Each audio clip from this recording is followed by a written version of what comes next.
안녕하세요. 저는 결혼 후 2년 만에 헤어진 여자입니다. 남편과의 결혼 생활을 돌이켜보면 한 발로 서 있는 듯 늘 불안하고 눈치가 많이 보였던 것 같아요. 하지만 지금은 제 두 발로 그 누구의 눈치도 보지 않고 당당하게 서 있게 되었습니다. 돌이켜보면 제 전 남편은 자기가 쓰레기인 줄도 모르는 진짜 쓰레기 같은 인간이었어요. 겉으로는 평범하고 사람 좋아 보이는데 사실은 사람을 도구처럼 이용하려고 하고 무시하고 깔아뭉개려 했던 그런 인간이었죠. 이 이야기는 재활용도 안 되는 전 남편과의 결혼과 이혼, 그리고 그 과정에서 저를 비로소 찾을 수 있었던 이야기입니다.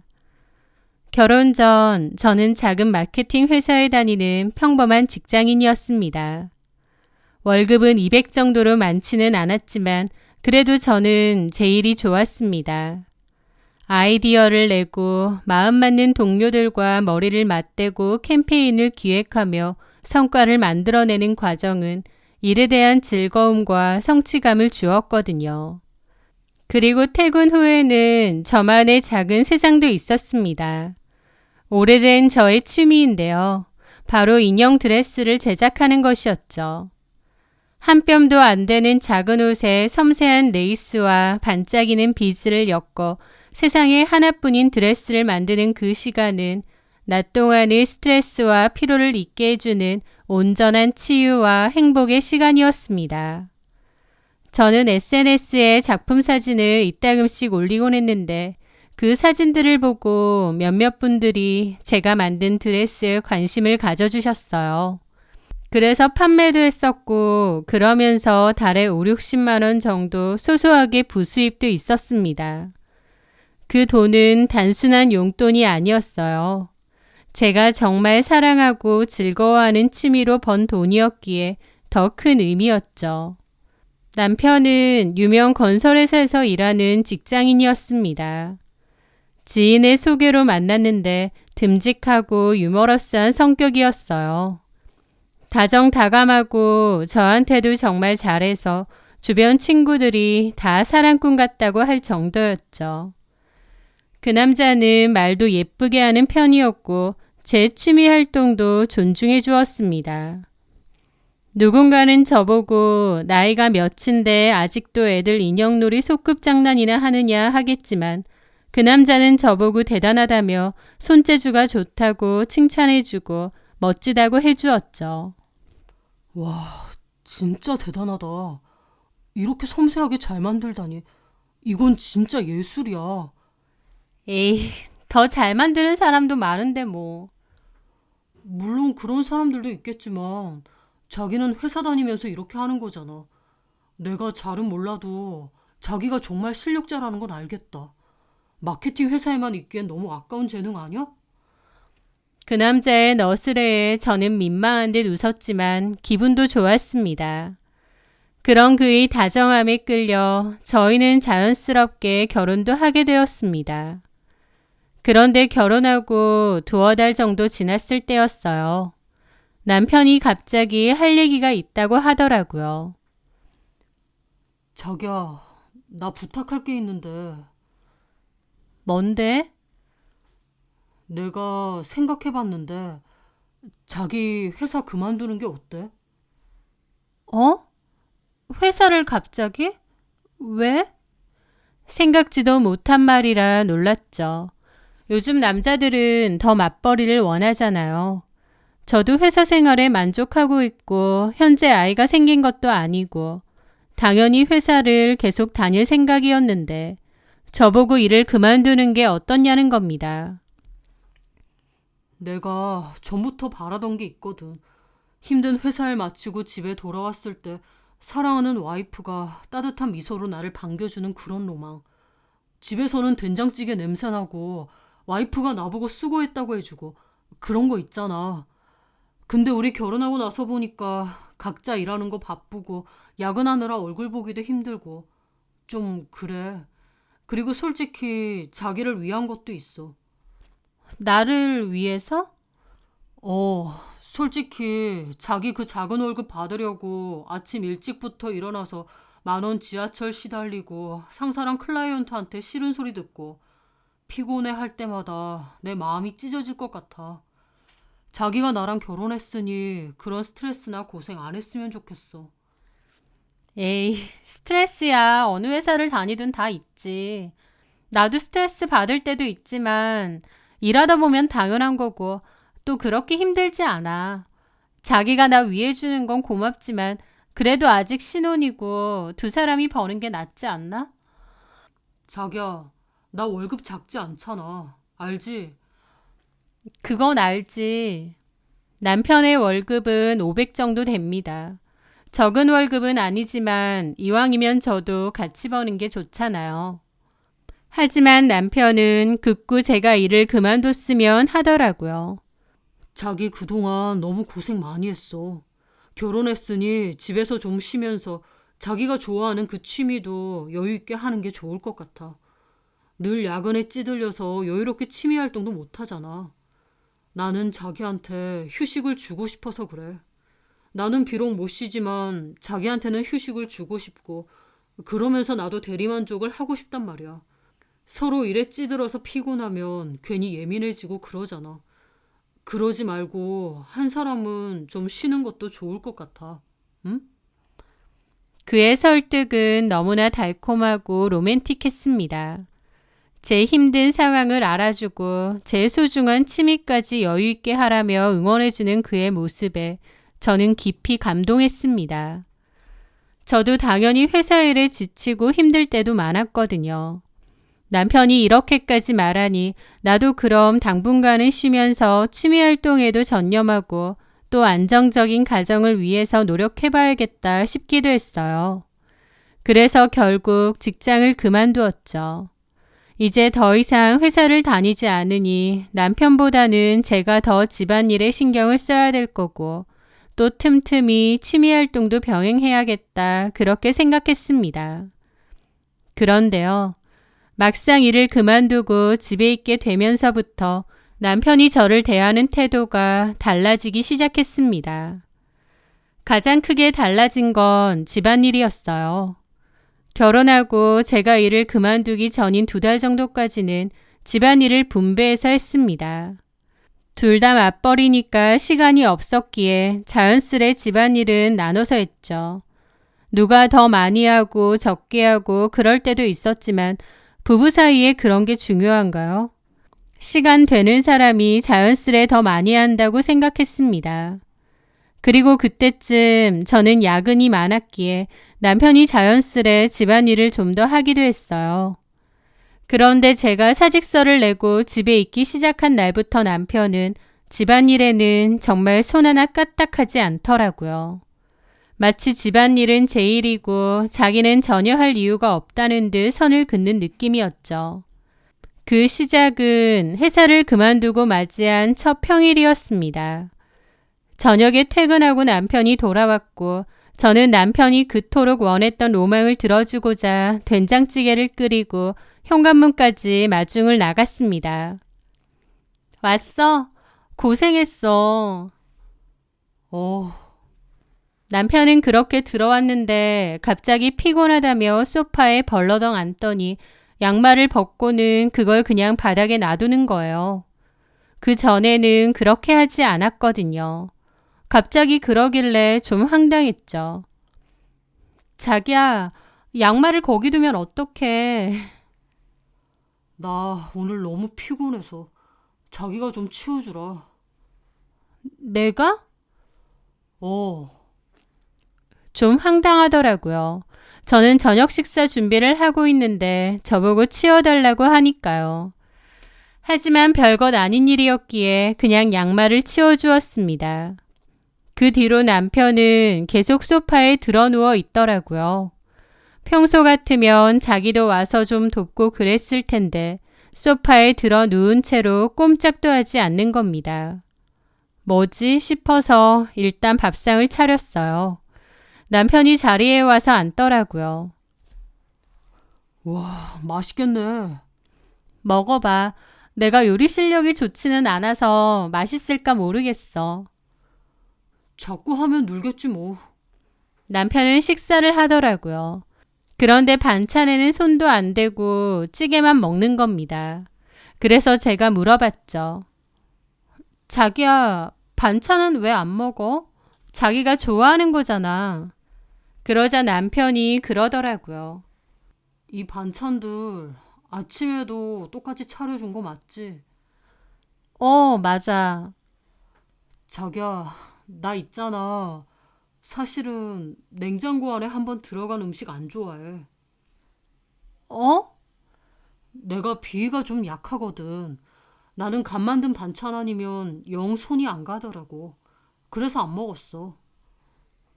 아, 원래는 먹지 않았어? 에이, 그거야. 배고프고 먹을 거 없고 우리 둘 다 시간 없고 하니까 그냥 먹었던 거지. 사실 별로 안 좋아해. 나는 이제 자기가 집에 있으니까 반찬 같은 것도 좀 새로 해놓고 그랬을 줄 알았는데 자기도 오늘 처음 쉬는 날이라 영 정신 없었나 보다. 그치? 그러는 겁니다. 그러면서 보란 듯이 찌개에 밥만 먹더라고요. 사실 그러고 있을 때 찌개만 먹던지 말던지 냅뒀어야 되는데 괜히 눈치가 보이고 내가 반찬을 새로 안 만들어놔서 저런가 싶더라고요. 지금 돌이켜보면 남편은 본격적으로 저를 가스라이팅 하려고 했던 것 같아요. 저는 다음날 남편의 행동과 말이 신경 쓰였습니다. 그래서 장을 봐다가 한 끼 먹을 만큼만 반찬을 만들어 두었어요. 나중에는 그게 당연한 게 돼서 매 끼니마다 새로 먹을 걸 만들어야 되는 번거로운 일까지 생겼죠. 그뿐인가요? 남편은 집안일이 덜 되어 있으면 가차없이 한숨을 막 내쉽니다. 자기야, 화장실 청소 언제 했어? 어? 아, 한 3, 4일 됐나? 에이, 무슨. 자기 거짓말하네. 딱 봐도 일주일은 안 한 것 같은데. 아니야. 변기 안에 찌든 데도 있고 좀 그래. 누가 보면 집에 사람 없는 줄 알겠어. 이런 건 미리미리 관리해야지. 안 그러면 찌든 데 생겨서 나중에 청소하기 더 힘들거든. 샤워하거나 할 때 한 번씩만 좀 치워줘. 그렇게 어려운 건 아니잖아. 그럼 자기가 하면 되잖아. 제 말에 남편은 표정이 싹 굳더라고요. 일하고 와서 피곤한데 화장실 청소까지. 그래, 내가 할게. 그러면서 청소도구를 갖고 오더니 엄청 시끄럽게 막 짜증내듯이 청소를 하는 거예요.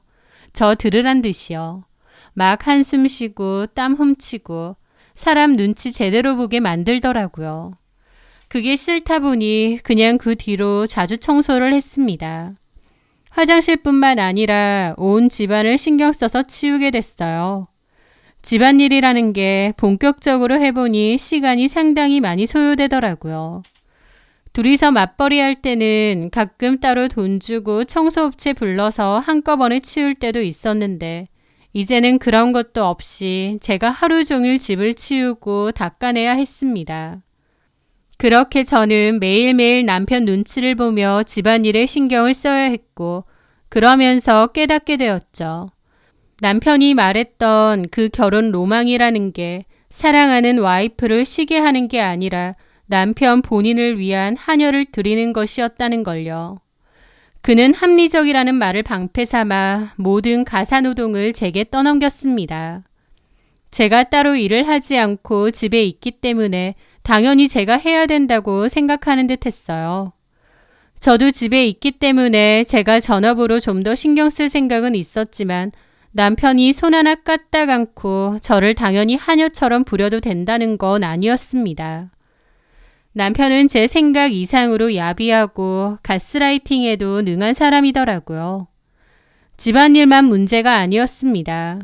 돈으로도 사람을 옥죄어 오기 시작했어요. 남편은 돈 쓰는 것에도 일일이 참견하기 시작했습니다. 분명 결혼 자금에는 제 돈도 반이 들어갔음에도 마치 자기가 모든 것을 해준 것처럼 행동하며 제가 쓰는 모든 돈을 감시하려 하는 거예요. 제게 가계부 어플을 설치하게 하고는 매일 밤 지출 내역도 확인했습니다. 이건 뭐야? 카페? 당신 친구들이랑 카페 갔어? 와, 팔자 진짜 좋다. 나는 내 친구들 언제 봤는지 기억도 가물가물한데. 가끔 외근 가다 보면 아줌마들 팔자 좋게 카페 같은 데서 앉아서 수다 떨던데. 자기도 그런 여자들이랑 똑같구나. 하면서 비꼽니다. 어쩌다가 친구 한번 만나서 4,000원짜리 커피 한 잔 못 마시나요? 진짜 서럽더라고요. 제가 왜 그러냐고 따지면 자기가 뭐라고 했느냐고, 왜 괜히 발끈하냐면서 오히려 저를 몰아가는 겁니다.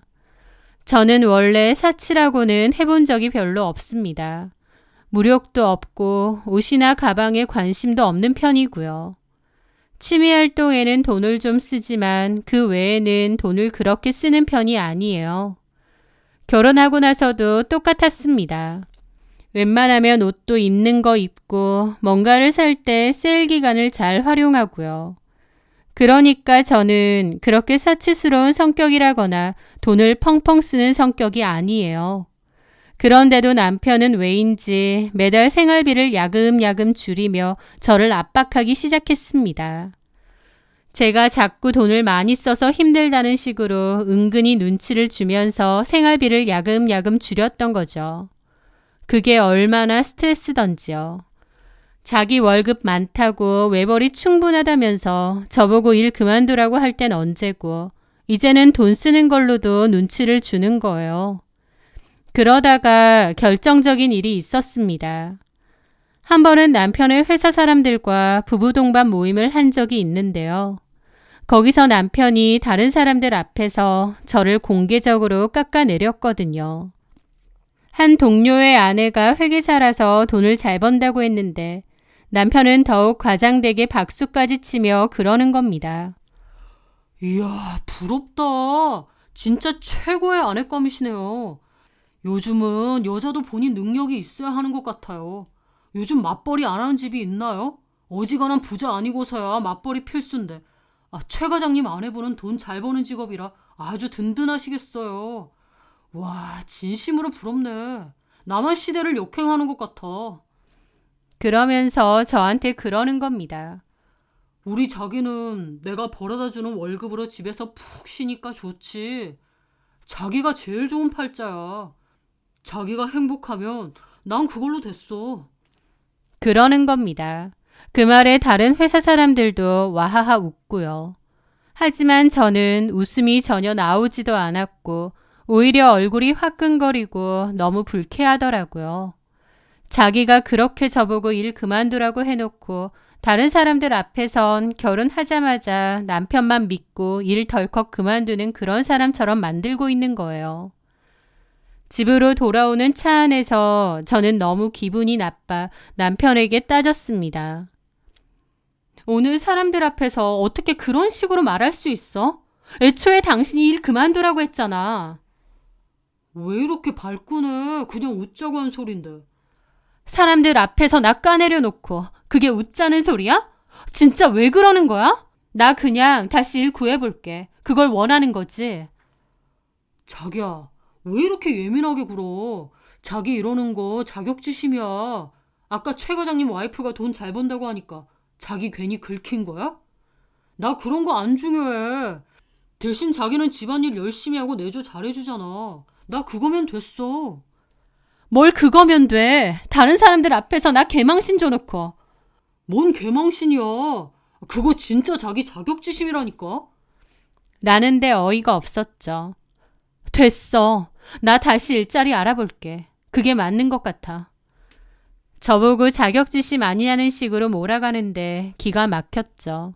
더럽고 치사하고 내가 그냥 일 구하고 만다 싶었습니다. 그래서 염치는 없지만 그만둔 회사에 다시 얘기를 했어요. 하지만 이미 제 자리에 다른 직원도 구했고 추가 직원을 뽑을 생각은 없더라고요. 저는 일단 다른 몇몇 곳에도 이력서를 내놨습니다. 하지만 워낙 불경기라서 그런지 경쟁도 치열했고 연락이 오는 곳도 잘 없었습니다. 어쩌다가 면접 연락이 와도 제가 결혼했다고 하면 그럼 곧 아이 가질 거 아니냐고 하면서 그때 돼서 또 그만둘 거냐고 하면서 안 뽑아주시더라고요. 재취업이 쉽지가 않았습니다. 남편 하는 꼬라지가 너무 얄미워서 당장이라도 재취업하고 내 밥벌이 내가 해서 집안일도 전처럼 반반 하고 싶은데 초조함과 달리 마음처럼 취업이 안 됐죠. 게다가 그맘때 아이까지 들어섰습니다. 아이까지 생겼다 보니 저는 다시 취업 준비를 포기하게 되었죠. 애초에 그런 식으로 일을 그만두는 게 아니었구나 싶고 너무 달라지고 또 비열하게 구는 남편이 참 얄밉더라고요. 하지만 아이도 생겼으니 어쩔 수 없다 생각했죠. 그러던 그맘때 친정엄마 생신이 다가왔습니다. 엄마 생신을 위해서 코트를 사드리고 싶었는데 생활비가 너무 쪼들렸어요. 그나마 제가 하는 부업으로 번 돈을 모아두긴 했는데 엄마가 평소 갖고 싶어 하시던 코트를 사기에는 부족했습니다. 그래서 남편에게 말을 꺼냈죠. 여보, 저기 다음 주에 우리 엄마 생신인데. 아, 그래? 그런데 선물 드려야 되잖아. 뭐 드리려고?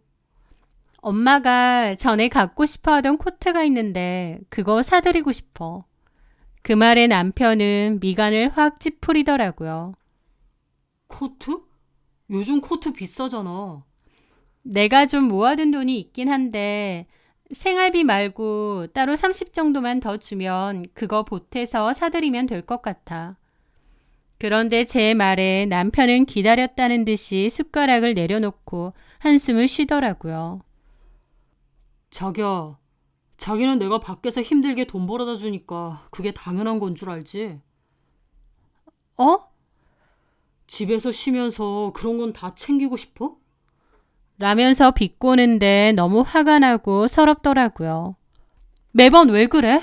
내가 그래서 일 안 그만둔다고 했잖아. 일 그만두라고 그렇게 복가될 땐 언제고. 이제 엄마 생신 선물 사는 돈까지 눈치를 줘? 눈치를 주는 게 아니라 사람이 염치가 좀 있어야 된다 그거지. 돈 한 푼 안 벌면서 어떻게 할 건 다 하려고 하냐? 진짜 너무한다. 나 일 구할 거야. 일 구하려고 해도 어차피 안 구해지는 거 아니야? 그리고 톡 까놓고 구해봤자 솔직히 뭐 얼마나 버는데. 겨우 200 정도 벌잖아. 라는데 진짜 너무한다 싶더라고요. 남편은 제가 돈을 벌지 않는 것을 크나큰 약점으로 잡고 함부로 대하고 함부로 말했습니다. 생각 같아선 확 이혼하고 싶기도 한데 그때 당시 임신 중이었기 때문에 그것도 쉽지 않았죠. 저는 남편이 저토록 비열하고 못된 인간인 줄 몰랐습니다. 저를 그냥 집에 두고 집안 살림이나 하고 애나 키워주는 집안에 새로 들인 가전제품 같은 취급을 하니까요. 저는 남편에 대한 큰 실망과 스트레스를 너무 많이 받았는데 그 때문이었는지 결국 아이도 유산을 하게 되었습니다. 뱃속의 아이까지 허무하게 잃게 되자 너무 힘들더라고요. 집에서 하는 일이 뭐가 있다고 애까지. 아, 진짜.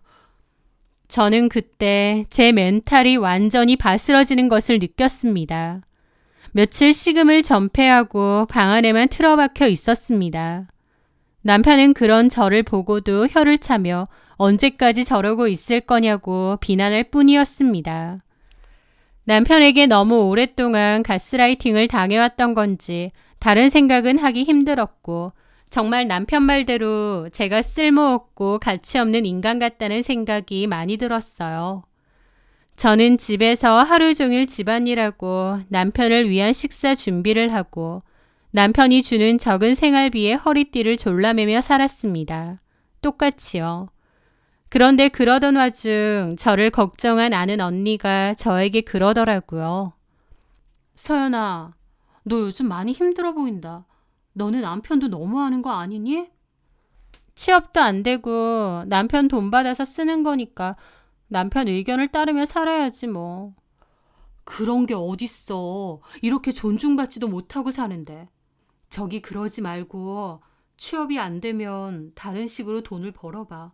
네 특기 살려서 유튜브 같은 거 해보는 게 어때? 에이, 내가 뭘 할 수 있다고.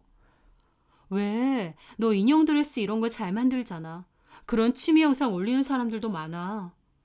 저는 내가 무슨 유튜브냐고 손사래를 쳤지만 언니는 저를 적극적으로 격려해주고 방법도 많이 알려주었습니다.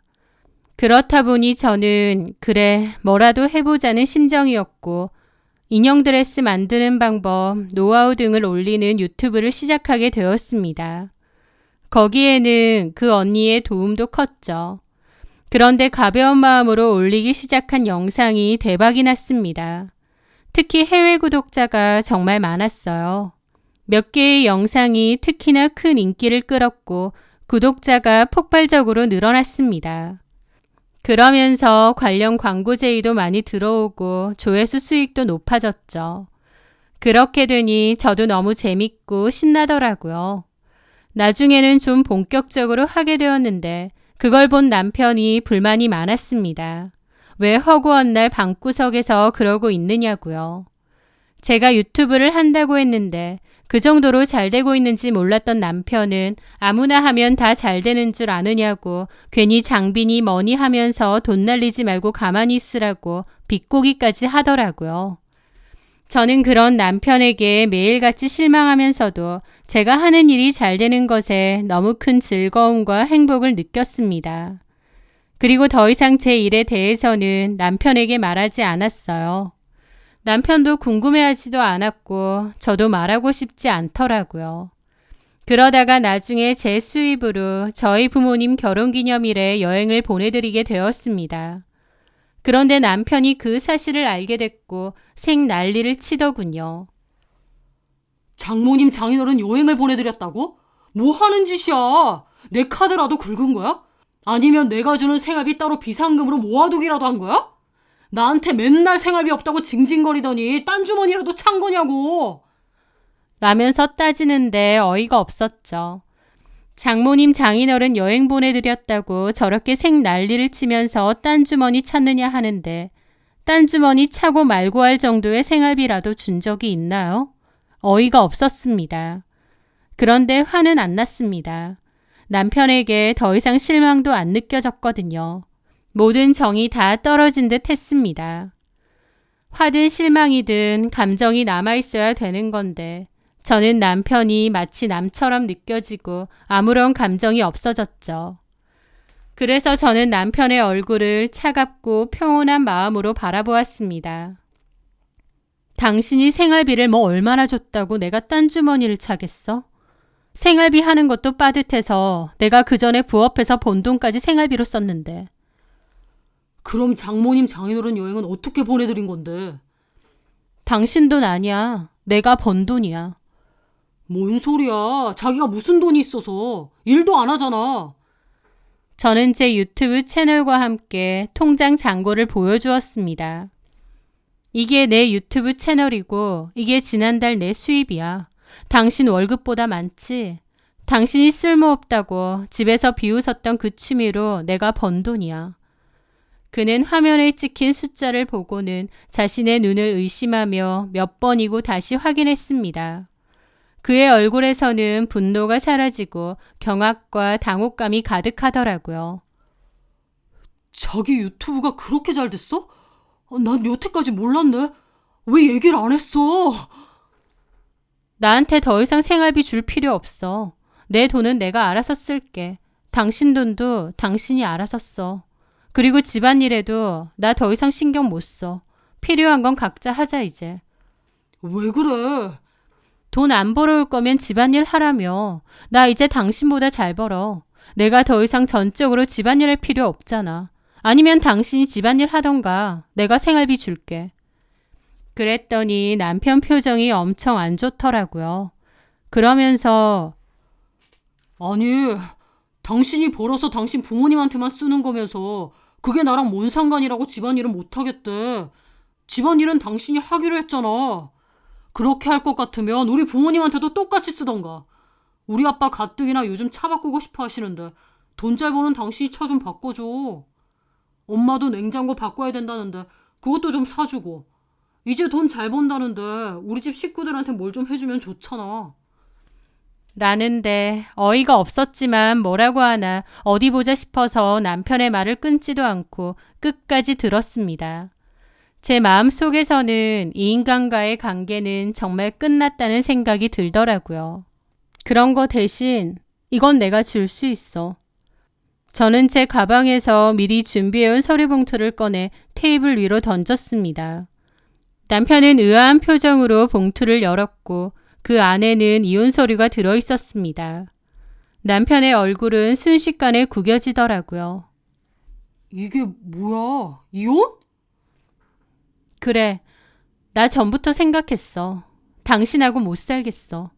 일 그만두라고 사람 질리게 만들어서 그만뒀더니 그때부터 나를 무슨 집안이라는 식모나 하녀 부리듯 했지.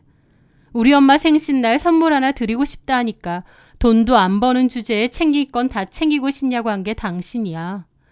나 회사 그만두게 하고 경제력 없애서 집안일 얌전히 하고 찍소리 않게 만들고 싶었나 본데 나는 이제 더 이상 그렇게 살 생각이 없거든. 제가 단호하게 말하자 비열하고 계산적인 남편은 그제야 아차 싶은 것 같았습니다. 그래서 갑자기 말투를 바꿔서 저를 달래려 하더라고요.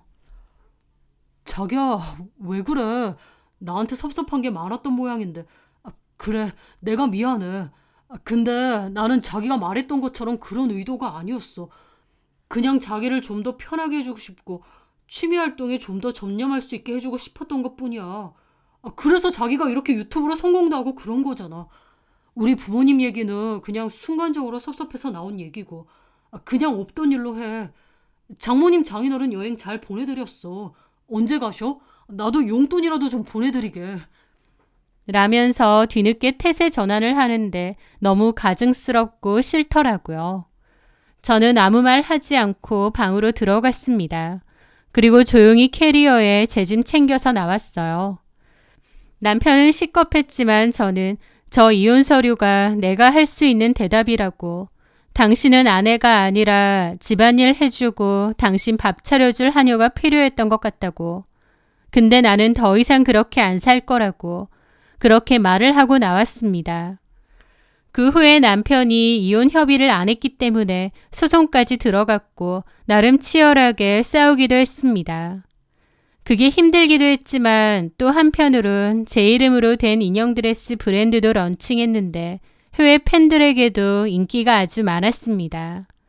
남편은 저보고 회사 그만두고 취미에 열중하라는 사탕 발린 소리를 했지만 정작 저는 그때 온종일 집안일에 남편 먹거리 만들고 그럴 시간도 여유도 없었어요.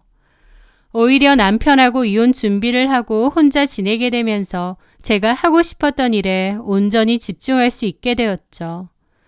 그것만 봐도 남편이 제 인생에 얼마나 도움이 안 되는, 아니 방해가 되는 인간인지 알겠더라고요. 남편은 그 와중에도 저한테 전화하고 연락하면서 질척이더라고요. 그러면서 한다는 말이 저를 너무 사랑해서 그랬던 거래요. 늘 제가 집에 있었으면 했고 늘 자기 옆에 있었으면 했다면서 그런 욕심 때문이었다고 하더라고요. 남편의 그 말 같지도 않은 소리를 듣는데 코웃음이 절로 났습니다. 남편은 사랑과 소유욕, 집착을 구별 못하는 인간이 아닌가 싶더라고요. 그리고 이제 와서 별 볼 일 없다고 무시하던 제가 잘 나가니 아차 싶어서 매달리는 것도 너무 보이고요. 저는 단호하게 이혼을 하겠다는 뜻을 고수하며 소송을 진행했고 겨우 협의 이혼으로 끝이 났습니다. 그 후 저는 활발하게 일하며 잘 나가고 있습니다. 한때 사랑이라는 이름의 달콤한 말에 속아 제 자신을 잃어버렸던 시간이 있었어요. 하지만 남편이 쓸모없다고 비웃었던 저의 작은 취미가 결국 제 인생을 구원해준 가장 큰 무기가 되었습니다. 새를 사랑한다고 날개를 꺾어서 옆에 두려는 사람은 진짜 새를 사랑하는 사람이 아닌 것 같아요. 저는 제 날개를 꺾어서 옆에 두려는 남편에게서 도망쳤고 온전한 제 힘으로 나를 지키며 살아갈 거거든요. 누군가에게 제 이야기가 작은 용기가 되었으면 좋겠습니다. 제 사연 들어주셔서 감사합니다.